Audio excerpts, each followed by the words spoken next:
Ito naman, kwentuhan mo naman ako dito para sa vlog natin. Ano peltan mo rito? Nalagay lang ng grills dito sa alam. Ito talaga, ganyan. Ay, itong grill nilagay mo. Ito kasi, Pinaano mo yan? Pinalatero? hindi, ano lang. DIY lang. Accessories mga ano. Silip. Talaga?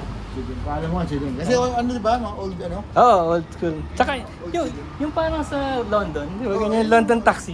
Kasi naka-idea sa'yo. London taxi. Galing, ano? Magkano mo kinuha to rito? Sa Pilipinas to, yun? 100?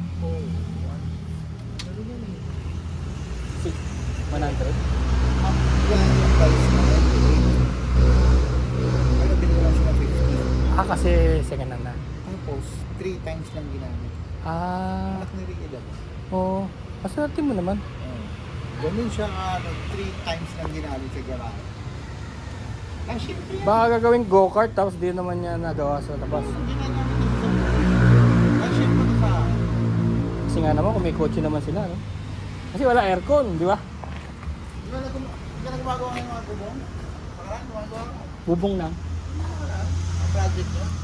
Ah, hindi. Sa bubong ko lang yun. Bubong mo lang ba yun? Oo. Akala ko tumatanggap ang mga Tumatanggap ako pero nandun sa ano, sa kaibigan ko. Pati solar.